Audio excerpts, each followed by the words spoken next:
The Berenstain Bears and the Messy Room by Stan and Jan Berenstain.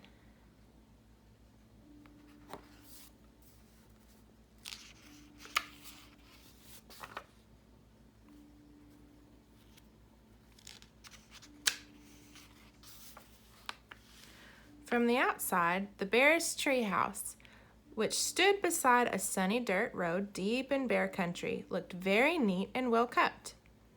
The flower beds sparkled with red, yellow, and blue tulips. The woodwork was freshly painted and in good repair. The grass was cut and the vegetable patch was properly weeded. Even the bird's nest that perched on one of the tree house branches was well trimmed.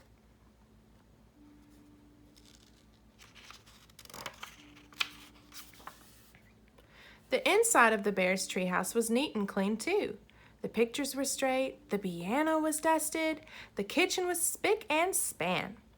Even the basement was neat and clean. And if you think it's easy to keep a treehouse basement neat and clean, well, you've never tried it.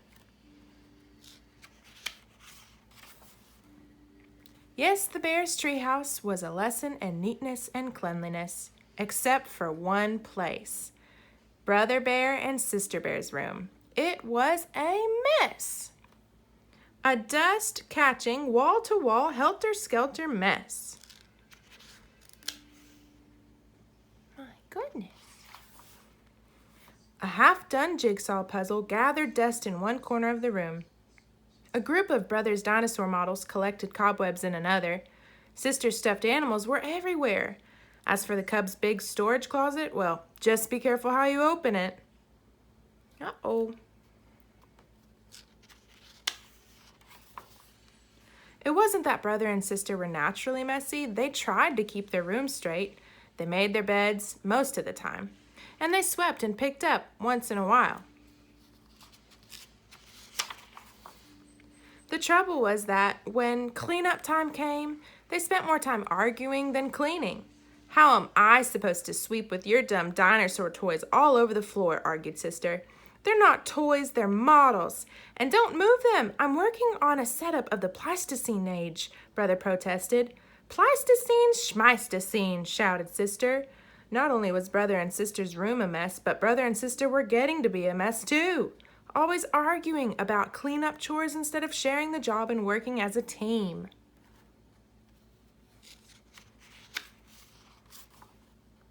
What usually happened was that while the cubs argued about whose turn it was to do what, Mama took the broom and did the sweeping herself.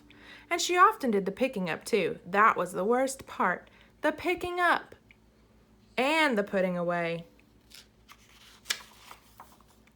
Well, the mess just seemed to build up until one day, maybe it was because Mama's back was a little stiff, or maybe it was stepping on Brother's airplane cement, or maybe she was just fed up with that messy room. But whatever it was, Mama Bear lost her temper.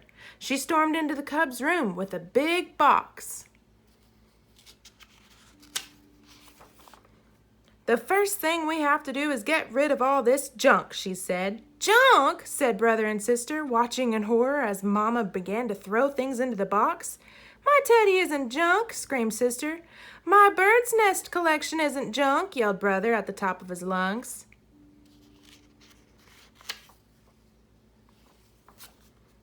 The screaming and yelling got so loud that it reached Papa, who was in his workshop putting the finishing touches on a batch of chairs that had been ordered by one of his customers. He couldn't imagine what was wrong. He hurried up the stairs and looked into the messy, noisy room. It didn't take a deep thinker to figure out what was going on. Quiet! Papa got Mama's and the cubs' attention and called a family meeting right then and there. Now the mess has really built up in this room, he said. In fact, it's the worst case of messy buildup I've ever seen. And it isn't fair, he continued. It isn't fair to your Mama and me because we have a lot of other things to take care of.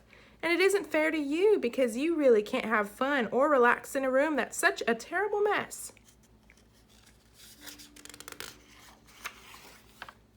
But Mama is putting all my things into that box, even my teddy, said Sister. And my things too, cried Brother. Then Papa got an idea. A box? Yes. he said. Better yet, a lot of different kind of boxes. A big toy box for your large toys. I can make one for you in my shop. And some smaller boxes for your collections and models. And how about one of those boards with holes and pegs to hang things on? Asked Sister. A pegboard? Said Papa. Great idea. All this room needs is a little organization. A little organization and a few rules, added Mama. Rules about more sweeping and less arguing and not leaving things to gather dust and cobwebs. Papa set to work, making a fine big toy box and a large pegboard, while the cubs and Mama sorted out toys, books, games, and puzzles and put them into boxes that fit neatly into the closet. Every box was clearly labeled. Some of the cubs' things did end up in Mama's big throwaway box. Not Teddy's, not Sister's Teddy, of course, but some of Brother's bird's nests, the crumbling, falling apart ones.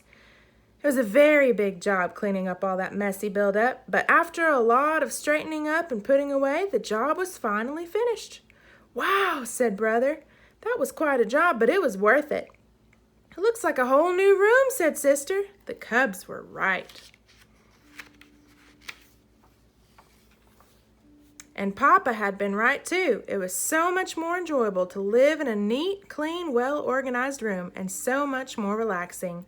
It wasn't as exciting to open the big storage closet now, but it was much more practical and a lot more fun.